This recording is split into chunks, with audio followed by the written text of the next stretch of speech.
ہمارا قومی ورثہ ہے، یہ ہماری ثقافت ہے، یہ لاہوریوں کی ثقافت ہے، یہ پنجابیوں کی ثقافت ہے۔ ایک ہندو نوجوان اس نے رسول اللہ صلی اللہ علیہ وسلم کی شان مبارکہ میں گستاخی کیا، اپنی گستاخی کے اوپر ڈٹا رہا، اسے سزائے موت سنائی گئی۔ شاہ باغ کے علاقے کے اندر اسے لوگوں کے سامنے وہاں پہ لا کر چوک کے اندر پھانسی دی گئی۔ جب اسے پھانسی دی گئی تو ہندوؤں نے اسے اپنا ایک ہیرو قرار دیا اور اس کی یاد کے اندر انہوں نے یہ بسنت منانا شروع کر دی، پتنگیں اڑانا شروع کر دی۔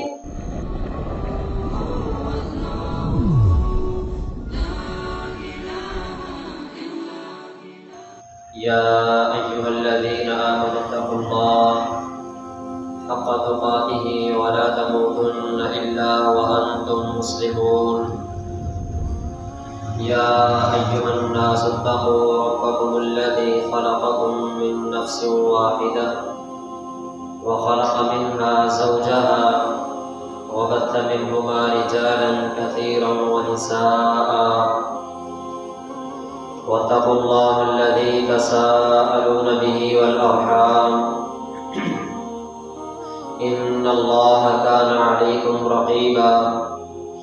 يا أيها الذين آمنوا اتقوا الله وقولوا قولا سديدا يصلح لكم أعمالكم ويغفر لكم ذنوبكم ومن يطع الله ورسوله فقد فاز فوزا عظيما۔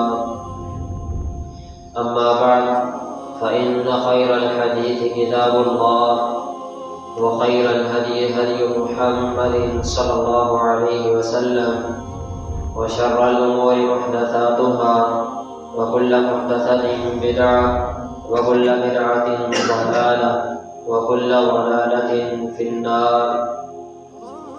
أعوذ بالله السميع العليم من الشيطان الرجيم، بسم الله الرحمن الرحيم۔ ومن الناس من يشتري لهو الحديث ليضل عن سبيل الله بغير علم ويتخذها هزوا أولئك لهم عذاب مهين۔ وقال رسول الله صلى الله عليه وسلم من تشبه بقوم فهو منهم۔ وقال رسول الله صلى الله عليه وسلم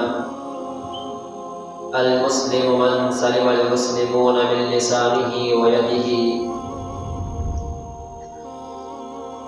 اللهم صل على محمد وعلى آل محمد كما صليت على إبراهيم وعلى آل إبراهيم إنك حميد مجيد۔ اللهم بارك على محمد وعلى آل محمد كما باركت على إبراهيم وعلى آل إبراهيم إنك حميد مجيد۔ رب اشرح لي صدري ويسر لي أمري واحلل عقدة من لساني يفقهوا قولي۔ رب زدني علما رب زدني علما رب زدنی علما وفہما وعملا متقبلا۔ ہر قسم کی حمد و ثنا اللہ رب العزت کی ذات اقدس کے لیے خاص ہے، جو تمام کائنات کو پیدا کرنے والا، رزق دینے والا، اولاد دینے والا ہے۔ درود و سلام امام کائنات، امام اعظم، قائد اعظم، امام الرسل، ختم الرسل، امام المجاہدین، سید الاولین والآخرین، دو جہانوں کے سردار جناب محمد الرسول اللہ صلی اللہ علیہ وسلم کے ذات اقدس و اطہر کے لیے خاص ہے۔ محترم سامعین، آج انشاءاللہ العزیز ایک بہت ہی اہم عنوان کے تحت آپ کے سامنے چند ایک باتیں گوش گزار کروں گا۔ وہ موضوع آج کل سوشل میڈیا کے اوپر بھی بہت زیادہ زیر بحث ہے۔ آپ نے سنا اور دیکھا بھی ہوگا، حکومتی سطح پہ اس کی ایڈورٹائزمنٹ بھی کی جا رہی ہے۔ وہ ہے بسنت۔ یہ بسنت کیا ہے، اس کا تاریخی پس منظر کیا ہے، اور اسے منانا، اس کے اندر شرکت کرنا، یہ قرآن و حدیث کی روح سے کیسا ہے؟ میرے محترم بھائیوں، اللہ رب العزت نے جو ہمیں دین دیا ہے نا، یہ ہمارے مکمل زندگی کو گھیرنے والا ہے۔ ہماری زندگی کا کوئی ایک ایسا پہلو نہیں ہے جسے اللہ رب العزت نے ہمیں اس کے بارے میں رہنمائی نہ دی ہو، ہمیں اس کے بارے میں تدابیر نہ بتلائی ہو۔ تو رسول اللہ صلی اللہ علیہ وسلم نے ہمیں ہر ایک چیز کھول کر بیان کر دی۔ اللہ تعالیٰ نے اسی لیے قرآن مجید کے اندر ارشاد فرمایا، سورۃ الاحزاب پارہ نمبر 21 آیت نمبر 21 ہے، فرمایا لَقَدْ كَانَ لَكُمْ فِي رَسُولِ اللَّهِ أُسْوَةٌ حَسَنَةٌ، یقیناً تمہارے لیے رسول اللہ صلی اللہ علیہ وسلم کی زندگی بہترین نمونہ ہے، بہترین مثال ہے، بہترین آئیڈیل ہے۔ تم نے زندگی گزارنی ہے، آپ علیہ السلام کی سیرت کو پڑھ کے آپ نے زندگی گزارنی ہے، آپ نے رسول اللہ صلی اللہ علیہ وسلم کے شب و روز کو دیکھنا ہے، آپ کے شب و روز کیسے گزرتے تھے، آپ کا اٹھنا بیٹھنا کیسا ہوتا تھا، آپ کی دوستیاں کیسے لوگوں کے ساتھ ہوتی تھیں، آپ کا آنا جانا، آپ کا کہیں پہ جا کر بیٹھنا، آپ کا بازاروں کے اندر چلنا پھرنا کیسا ہوتا تھا، آپ علیہ السلام کی تجارت کیسی ہوا کرتی تھی۔ اللہ تعالیٰ نے تمام چیزوں کو دیکھا تھا، اللہ تعالیٰ کو پتا تھا کہ میرے پیغمبر علیہ السلام کے طریقے کو دیکھا جانا ہے، اسے میں نے مثال بنانا ہے، اسے میں نے آئیڈیل بنانا ہے لوگوں کے لیے۔ اسی لیے اللہ تعالیٰ نے پیارے پیغمبر علیہ السلام کی ہر ایک عمل کو ہمارے لیے سامنے مثال بنا کر پیش کر دیا ہے، اور ہمیں کوئی ایسا رسول اللہ صلی اللہ علیہ وسلم کی زندگی کا پہلو نظر نہیں آتا جو ہمارے لیے نقصان کا باعث ہو، جو ہمیں غلط راہ کی طرف لے جائے، ہمیں غلط راستے کی طرف لے جائے، ہمارے دنیاوی نقصان کا باعث بن جائے یا ہماری آخرت کے نقصان کا باعث بن جائے۔ رسول اللہ صلی اللہ علیہ وسلم نے ہمیں وہ تمام چیزیں بتلا دی ہیں جن کے ساتھ ہمیں فائدہ ہوگا دنیا میں بھی اور آخرت میں بھی، اور تمام چیزوں سے روک دیا ہے جن کے ساتھ ہمیں دنیا میں بھی نقصان ہونا ہے اور آخرت میں بھی ہمارا نقصان ہونا ہے، ہماری آخرت تباہ و برباد ہو جانی ہے۔ اللہ تعالیٰ فرماتے ہیں وَمَا آتَاكُمُ الرَّسُولُ فَخُذُوهُ وَمَا نَهَاكُمْ عَنْهُ فَانْتَهُوا، جس چیز کا حکم پیارے پیغمبر علیہ السلام آپ کو دے وہ تم کر گزرو، اور جس چیز سے تمہیں روک دے دوبارہ اس کے قریب نہ جاؤ، اس کے بارے میں سوچو بھی مت، وہ کام نہیں کرنا تم نے۔ تو میرے محترم بھائیوں، اب ہم آتے ہیں اس بسنت کی طرف۔ یہ کیا ہے مصیبت جو ہمارے سروں پہ آن پڑی ہے، ہماری نئی نسلوں کی زندگیوں کو تباہ و برباد کر دینے والی یہ چیز؟ اللہ رب العزت نے سورۃ لقمان پارہ نمبر 21 اس کے اندر ارشاد فرمایا وَمِنَ النَّاسِ مَن يَشْتَرِي لَهْوَ الْحَدِيثِ لِيُضِلَّ عَن سَبِيلِ اللَّهِ بِغَيْرِ عِلْمٍ وَيَتَّخِذَهَا هُزُوًا أُولَٰئِكَ لَهُمْ عَذَابٌ مُّهِينٌ۔ آج لوگ اسے تفریح کا سبب سمجھ رہے ہیں کہ اس کے ساتھ تفریح ہوگی، اس کے ساتھ خوشی ملے گی۔ ہمارے سوشل میڈیا پلیٹ فارم جو ہیں ان کے اوپر حکومت کی طرف سے ایڈورٹائزمنٹ چلتی ہے، اس کے بارے میں مشہوریاں چل رہی ہیں۔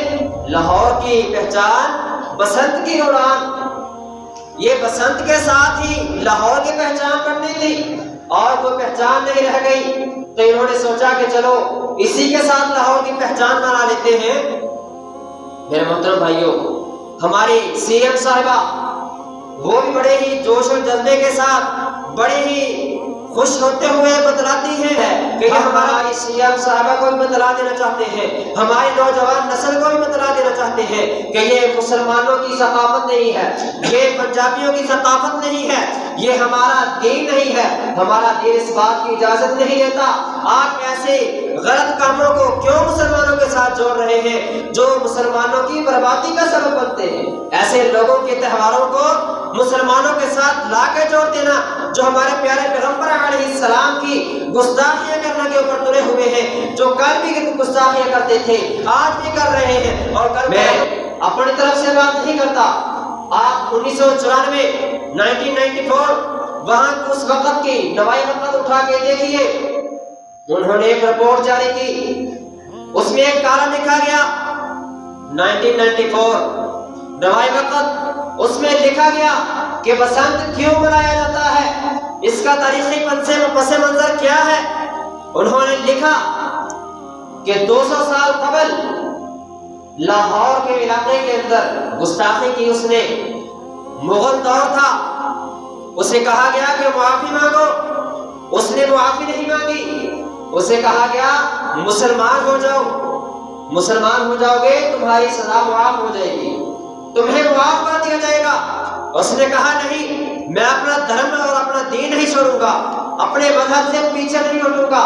نہ اس نے معافی مانگی, نہ وہ دین اسلام کو اس نے قبول کیا, اپنے مذہب کے اوپر ڈٹ گیا.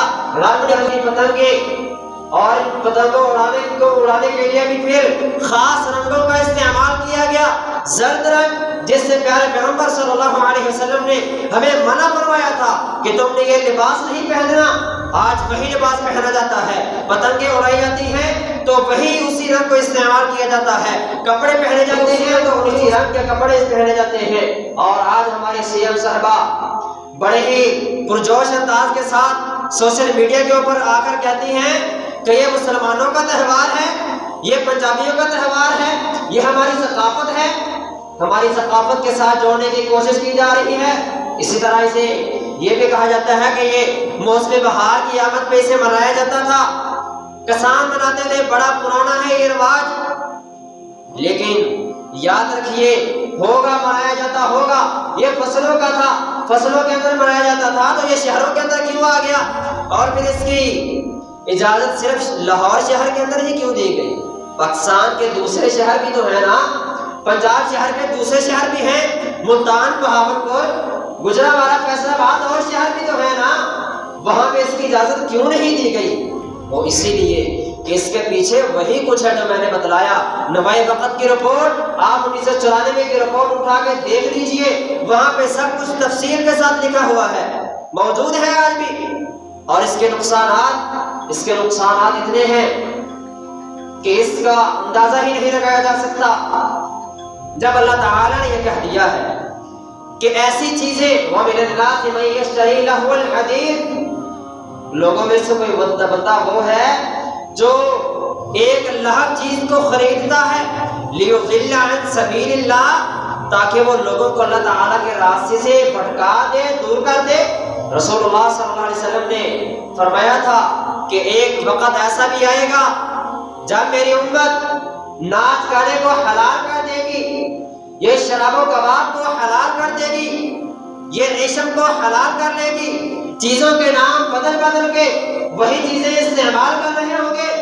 اور آج یہ جب بسنت کی پارٹیاں ہوتی ہیں, یہ منایا جاتا ہے, تو یہ صرف وہاں پہ پتنگیں نہیں اڑائی جاتی, وہاں پہ ناچ گانا بھی ہوتا ہے, وہاں پہ مرد و زن کا اختلاف بھی ہوتا ہے, وہاں پہ نوجوان لڑکے اور لڑکیاں ہلڑ بازی بھی کرتی ہیں, وہاں پہ شراب کا عام بازار کھلا ہوتا ہے, لوگوں کو تنگ کیا جاتا ہے, لوگوں کے رستوں کو بلاک کیا جاتا ہے. رسول اللہ صلی اللہ علیہ وسلم نے کیا ارشاد فرمایا تھا؟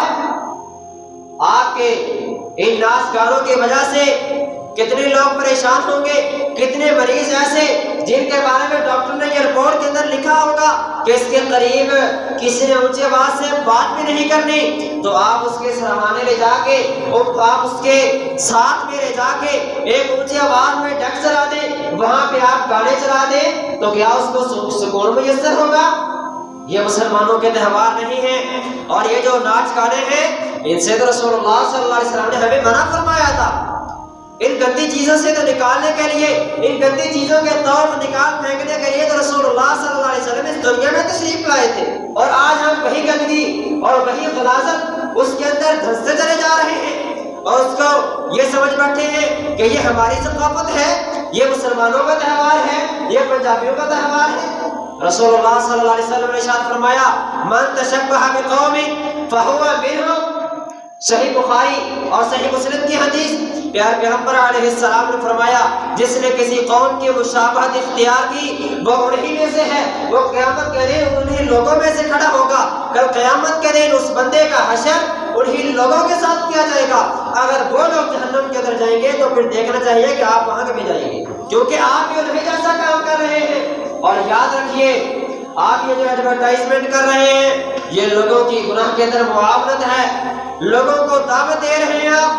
رسول اللہ صلی اللہ علیہ وسلم نے ارشاد فرمایا جس نے کسی کو کسی گناہ کے کام کی طرف رہنمائی کی، اس نے اس کے کہنے پہ وہ گناہ کیا، تو یاد رکھیے پیارے پیغمبر علیہ السلام نے فرمایا جتنا گناہ اس کرنے والے کو ہے اتنا ہی گناہ وہ کام بتلانے والے کو بھی ہوگا۔ تو سوچئے ذرا، ہزاروں لوگ اگر اس کی وجہ سے متاثر ہو کر یہ کام شروع کرتے ہیں، ناچ گانا کرتے ہیں، اپنے ہمسایوں کو تنگ کرتے ہیں، تو اس سب کا گناہ کسے ملے گا؟ ایک دفعہ پیارے پیغمبر علیہ السلام آپ نے دیکھا کہ ایک نوجوان کبوتر کے پیچھے بھاگ رہا تھا۔ آپ علیہ السلام نے فرمایا شیطان ویتبعها شیطان، ایک شیطان اڑ رہا ہے اور دوسرا شیطان اس کے پیچھے بھاگ رہا ہو۔ اللہ کے پیارے پیغمبر علیہ السلام نے یہ کہہ دیا کہ وہ شیطان ہے اور اس کے پیچھے بھاگنے والا بھی شیطان ہے، اسے پکڑنے کو پکڑنے کے لیے بھی لوگ اس کے پیچھے بھاگتے ہیں، اس کے پیچھے بھاگتے ہیں، اپنی ٹانگیں بھی توڑواتے ہیں، اپنی کمر اپنی گردن توڑواتے ہیں، اپنے بازو توڑواتے ہیں، اپنی جان سے ہاتھ دھو بیٹھتے ہیں۔ آپ رپورٹ اٹھا کے دیکھیے روزنامہ صاحب 1995 اس میں لکھا 1995 کے اندر جب یہ بسنت منائی گئی تو انہوں نے لکھا کہ اس وقت 6 لوگ اپنی جان سے ہاتھ دھو بیٹھے، 200 لوگ زخمی ہو گئے۔ اس کے بعد 1998 اس کا لکھا گیا کہ 1998 کے اندر 6 لوگ جان کی بازی ہار گئے، 250 لوگ جو تھے وہ زخمی ہو گئے، ڈور پھرنے کی وجہ سے، ایکسیڈنٹ کی وجہ سے، چھتوں سے گرنے کی وجہ سے۔ اور آپ نے 2-3 سال پہلے بھی ایک ویڈیو دیکھی ہوگی سوشل میڈیا کے اوپر بڑی وائرل ہوئی، فیصل آباد کا ایک نوجوان تھا جا رہا تھا اپنے موٹر بائک کے اوپر، جاتے ہوئے اس کے گردن کے اوپر ڈور پھرتی ہے، اس کا گلا کٹ جاتا ہے، بکرے کی طرح ذبح ہو جاتا ہے، اس کی گردن سے خون کے فوارے ایسے چھوٹ رہے ہیں جیسے بکرے کو کسی جانور کو ذبح کر کے چھوڑ دیا گیا ہو، اور اس سے ایسے خون نکل رہا تھا۔ کوئی اسے پوچھنے والا نہیں، کوئی اس کی ٹریٹمنٹ کرنے والا نہیں، اسے اٹھا کر ریسکیو کرنے والا کوئی نہیں۔ اور آج ہمارے سی ایم صاحبہ جو ہیں وہ بڑے فخر سے کہتی ہیں ہم نے اسپیشلسٹ ڈاکٹروں کو ہائر کیا ہے۔ وہ کس لیے؟ تاکہ جب لوگ اپنے گلے کٹوا لیں، اپنی گردن کٹوا لیں، موت و حیات کی کشمکش کے اندر مبتلا ہو تو یہ ڈاکٹر وہاں پہ بیٹھ کے ان کا تماشا دیکھیں گے۔ جب بندہ ایک روڈ کے اوپر پڑا ہوا ہے، آپ کیا فوری طور پہ اس کے پاس آپ کا ڈاکٹر پہنچ جائے گا؟ بندے کی موت آپ سے پوچھ کر نکلے گی کیا؟ یا اس نے آپ کا ڈاکٹر کا انتظار کرنا ہے کہ ڈاکٹر آ جائے تو پھر میں نکلوں؟ اس نے کسی کا انتظار نہیں کرنا۔ جب اللہ تعالیٰ نے ٹائم مقرر کر دیا ہے نا کسی کا تو پھر وہ انتظار نہیں کرتی موت۔ ٹائم مقرر ہے، نہ 1 سیکنڈ آگے ہوگا نہ پیچھے ہوگا۔ اور یاد رکھیے اس سے کتنی ہی جانیں چلی جائیں گی۔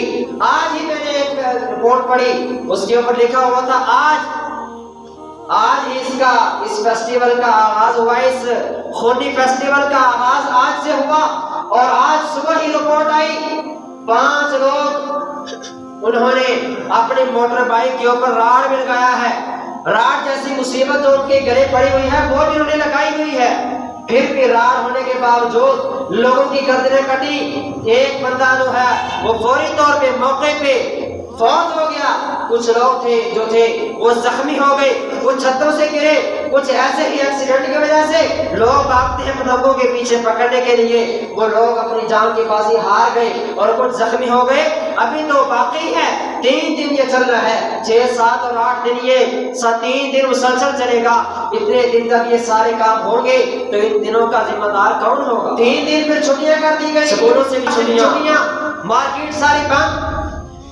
جو غریب لوگ روزانہ کے بنیاد پہ اپنی دہاڑی کما کر لا کر کھاتے تھے، اپنے بچوں کو لا کر کما کر کھلاتے تھے، تو ان کو کون لا کر کھلائے گا؟ کیا ہماری سی ایم صاحبہ وہاں پہ ان کو گھروں پہ جا کے راشن دے کے آئے گی کہ یہ لوگ میری وجہ سے میں نے جو فیسٹیول کا آغاز کر دیا ہے، میں نے اس خونی کھیل کا آغاز کیا ہے، اس کی وجہ سے آپ کو باہر جانے سے پابندی لگا دی آپ کے اوپر اور آپ کما نہیں سکے، اس لیے یہ آپ گھر کے اندر بیٹھ کر باعزت کھا لیں؟ کیا یہ کریں گے وہ؟ بالکل بھی نہیں۔ یہ تو ہمارے بجلی کے بل معاف نہیں کرتے، گیس کے بل معاف نہیں کرتے، تو یہ ہمارے غریب لوگوں کو جو ان چھٹیوں کی نظر ہوگی ان کے دن، یہ ان کو لا کر خاک کھلائیں گے۔ پہلے دن یہ کا آغاز ہوا جب اس کی خرید و فروخت کا، تو پہلے دن انہوں نے 15 کروڑ روپیہ کمایا، دوسرے دن انہوں نے 18 کروڑ کمایا، تیسرے دن انہوں نے 20 کروڑ کمایا۔ اتنے پیسے تو آپ نے کما لیے، لیکن جو لوگ بے روزگار ہو گئے، جن کا چولہا بجھ گیا 3-4 دن کے لیے، ان کا بندوبست کون کرے گا؟ اور اوپر سے ایک مصیبت یہ بھی آن پڑی، کہتے ہیں جو یہ راڈ نہیں لگائے گا نا، حفاظتی راڈ، اسے 2000 روپے چلان دینا پڑے گا۔ 2000 روپے چلان، اس کا ہیلمٹ موجود ہے، اس کا لائسنس موجود ہے، اس کے پاس موٹر بائک کے اپنے تمام کاغذات بھی موجود ہیں۔ اگر نہیں ہے تو صرف راڈ جیسی مصیبت نہیں ہے، اور اس مصیبت کو لگانے کے لیے اس بندے کو یہ بندے کہیں گے کہ آپ کا چالان ہے 2000 روپیہ دو ورنہ جیل کے اندر جاؤ۔ وہ کہاں سے لگا دے آپ کو؟ ایک آپ نے اس کا گھر سے نکلنا بند کر دیا، آپ نے کرفیو لگا کے رکھ دیا، اور آپ ایک اوپر سے اسے کہہ رہے ہیں کہ آپ نے 2000 روپیہ دینا ہے، اور جو لوگ اس سے جان سے ہاتھ دھو رہے ہیں، یاد رکھیے یہ جانوں کا حساب بہت مہنگا ہوگا، کل قیامت کا دن ہوگا۔ اللہ تعالیٰ کے پیارے پیغمبر علیہ السلام کے سینہ دھر پر نازل ہونے والا قرآن، رب تعالیٰ فرماتے ہیں وَمَنْ قَتَلَ نَفْسًا بِغَيْرِ نَفْسٍ، جس نے کسی ایک جان کو بھی بغیر کسی جرم کے قتل کر دیا، فَكَأَنَّمَا قَتَلَ النَّاسَ جَمِيعًا، وہ ایسے ہی ہے جیسے اس نے ساری انسانیت کو قتل کر دیا۔ تو سوچئے ذرا اتنی جانوں کا حساب کون دے گا؟ یہ 25 سال تک یہ بسنت جیسی مصیبت پاکستان کے اندر بیان رہی، اور 25 سال تک یہ حرام تھی، ناجائز تھی، قانونی طور پہ یہ اس کی بالکل بھی اجازت نہیں تھی، اور آج آ کے اچانک اس کی اجازت بھی مل گئی، اس کے لائسنس بھی جاری ہو گئے، لوگوں کو چھتوں کو اس کے کرائے کے اوپر دینے کے لائسنس بھی جاری ہو گئے، NOC بھی جاری ہو گئے، سب کچھ ہو گیا اچانک ہی۔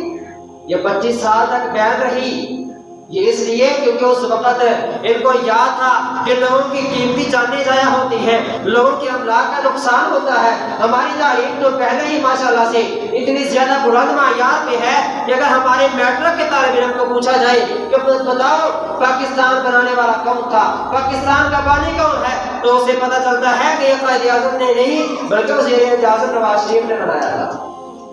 ہماری تعلیم کا معیار یہ ہے، ہماری تعلیم کا معیار ایسا ہے، ہماری میڈیکل کا معیار بہت زیادہ اعلیٰ ہے، جو باہر سے لوگ امریکہ اور جاپان باہر سے ممالک سے لوگ ہمارے ملک میں پڑھنے کے لیے آتے ہیں۔ ہمارے معیار اتنے زیادہ اسٹینڈرڈ کے اوپر ہیں، اتنے زیادہ اعلیٰ معیار کے اوپر ہیں، اعلیٰ لیول کے اوپر ہیں، تو پھر ہم ایسے کھیل ہی باقی رہ گئے تھے کہ ہم انہیں بنانا شروع کر دیں۔ یہ خدا کا خوف کرنے والی بات ہے میرے محترم بھائیوں۔ یہ ہم اگر یہ آواز اٹھائیں، یہ ہمارا سب کا حق بنتا ہے۔ اگر لوگ اس جرم کو دیکھ کر چپ رہتے ہیں تو یاد رکھیے رسول اللہ صلی اللہ علیہ وسلم نے ارشاد فرمایا کہ اگر بندے کے سب سے کمزور ایمان کی نشانی یہ ہے کہ اگر وہ کسی برائی کو دیکھتا ہے نا تو وہ اس کے اوپر خاموش نہیں رہتا۔ سب سے کمزور ایمان یہ ہے کہ بندہ اپنے دل کے اندر اسے برا جانے۔ اس سے اوپر ایمان کا لیول یہ ہے کہ اگر وہ بندہ اپنے ہاتھ سے روک سکتا ہے تو ہاتھ سے روکے، اگر نہیں روک سکتا اپنی زبان سے روک سکتا ہے زبان سے روکے، ہاتھ سے روک سکتا ہے ہاتھ سے روکے۔ اگر یہ دونوں چیزیں نہیں ہو سکتی تو کم از کم اتنا تو کر سکتا ہے۔ اور اسی لیول کے اوپر ہم سب آج ہیں کہ ہم اسے اپنے دل کے اندر برا جانیں۔ اگر ہم اپنے دل کے اندر بھی اسے برا نہیں جانیں گے، اس سے لطف اندوز ہوتے رہیں گے، دیکھ کر ہم تالیاں بجانے والے لوگوں کے اندر شامل ہو جائیں گے، تو یاد رکھیے ہمیں اپنے ایمان کی فکر کرنی ہوگی، اور ہم بھی ایسے لوگوں کے اندر شامل ہو جائیں گے جو لوگ اس فیسٹیول کو منا رہے ہیں، اس کی ایڈورٹائزمنٹ کر رہے ہیں، ہم ان کی حوصلہ افزائی کرنے والوں کے اندر شامل ہو جائیں گے۔ اللہ تعالیٰ سے دعا ہے کہ اللہ تعالیٰ ہمیں قرآن و حدیث کو سمجھ کر اس کے مطابق عمل کرنے کی اور زندگی گزارنے کی توفیق عطا فرمائے۔ وآخر دعوانا الحمدللہ رب العالمین۔